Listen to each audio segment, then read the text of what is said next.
안녕하세요. 강남 호준 박용환 원장입니다. 한의원에는 전통적으로 부인과 영역이라고 부르는 여성 질환을 치료하러 오시는 분들이 상당히 많습니다. 최근에 점점 더 많이 오시는 환자분들 중에서 다낭성 난소 증후군이라는 질환을 가지신 분들이 많이 늘어나고 있는데요.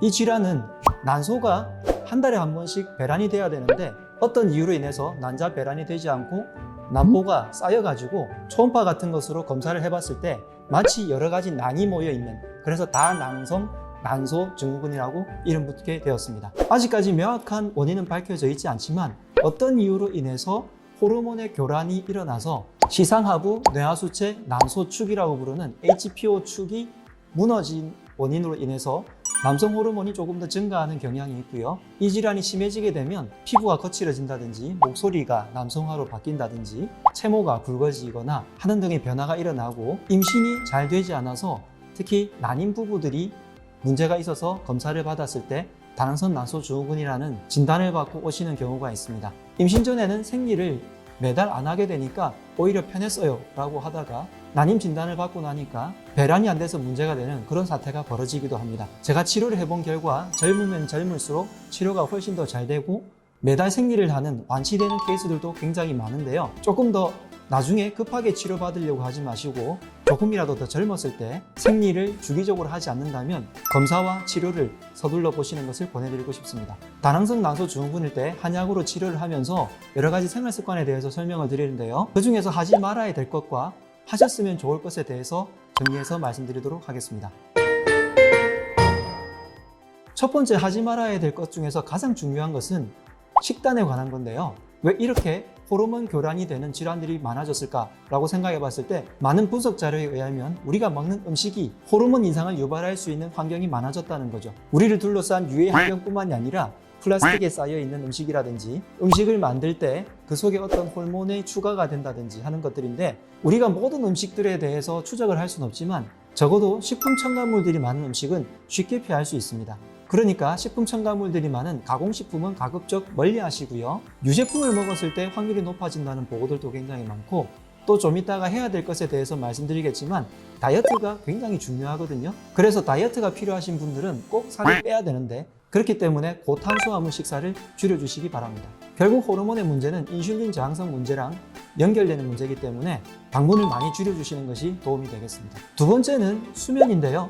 잠을 자꾸 늦게 자게 되니까 뇌하수체 시상하부 이 부분에서 문제가 많이 일어나는 것 같습니다. 수면을 충분히 주무실 수 있어야 되고요. 밤늦게 새벽 1시, 2시에 자게 되면 내 몸에서 성장 호르몬도 제대로 작동하지 못하기 때문에 몸의 회복 능력이 그만큼 떨어지게 되고 몸이 자꾸 피곤하게 되면 다른 부분의 호르몬들도 교란이 일어나게 되는 거죠. 세 번째는 급격한 다이어트인데요. 다이어트를 너무 많이 해서 갑자기 뺐다가 갑자기 쪘다가 갑자기 뺐다가를 계속 반복하게 되시는 경우에도 몸에서 호르몬의 교란이 일어나고요. 네 번째는 거의 모든 질환에 해당하지만 스트레스가 호르몬에 미치는 영향이 굉장히 큽니다. 그래서 극심한 스트레스가 많다면 스트레스를 피하거나 없애는 방법들을 연구하셔야 하겠습니다. 그래서 하지 말아야 될 것들을 다시 거꾸로 해서 해야 될 것들로 바꿔본다면 채식을 골고루 하시도록 권해드리고요. 채식에는 까지노초 파남보 같은 여러 가지 색깔과 뿌리, 줄기, 잎, 열매처럼 여러 가지 다양한 부위들이 있으니까 골고루 드셔주시기 바랍니다. 두 번째는 수면인데요. 11시 이전에는 주무시는 것이 좋겠고요. 채식을 골고루 하면서 잠을 일찍 자면 다이어트가 되겠죠. 무엇보다도 건강한 다이어트를 하셔야 됩니다. 저에게 다이어트 치료를 하러 오시는 분들이 꽤 많은데요. 다른 분들은 체중 목표를 잡을 때 본인께서 선택하도록 말씀드립니다. 10kg를 빼든 20kg를 빼든 본인이 선택하시고 그것에 따라서 제가 솔루션을 드리고 처방을 해드리는데 다낭성 난소 증후군 환자분들에게만큼은 제가 목표를 정해드려요. 날씬한 정도가 아니라 조금 마른 정도로까지 뺐을 때 나중에 결과가 좋고 훨씬 더 잘 유지되는 것 같습니다. 그런데 이때 주의해야 될 것이 건강한 다이어트를 해야 된다는 거죠. 원푸드 다이어트라든지 그냥 무작정 다이어트를 하게 되면 오히려 내 몸의 영양 밸런스가 무너지기 때문에 그것으로 인한 스트레스로 인해서 호르몬이 더 안 좋아지는 결과도 초래하게 됩니다. 그래서 올바른 방법의 건강한 다이어트를 하게 되면 다낭성 난소 증후군의 치료에 굉장히 도움이 됩니다. 영양학지에 실린 논문들 중에서 플라보노이드가 다항성 난소 증후군에 좋다는 내용들도 있는데요. 플라보노이드라는 것이 결국은 약초에서 유래한 것들이 굉장히 많고요. 한의원에서도 개울이진땅 같은 처방들로 연구한 논문과 향부자라는 약재가 자궁질환에 굉장히 좋은 영향을 많이 미치는데요. 다항성 난소 증후군에도 긍정적인 영향을 미치더라라는 논문들이 많습니다. 많은 여성 질환 중에서 한의학으로 다항성 난소 증후군을 치료해서 성공한 사례들이 굉장히 많은데 좀 전에 말씀드린 생활습관 몇 가지만 지키신다면 훨씬 더 결과가 좋으실 겁니다. 내 몸의 호르몬을 바로잡고 생명의 근원인 자궁이 훨씬 더 건강해지셨으면 좋겠습니다. 지금까지 강남 허준 박용환 원장이었습니다. 건강하세요.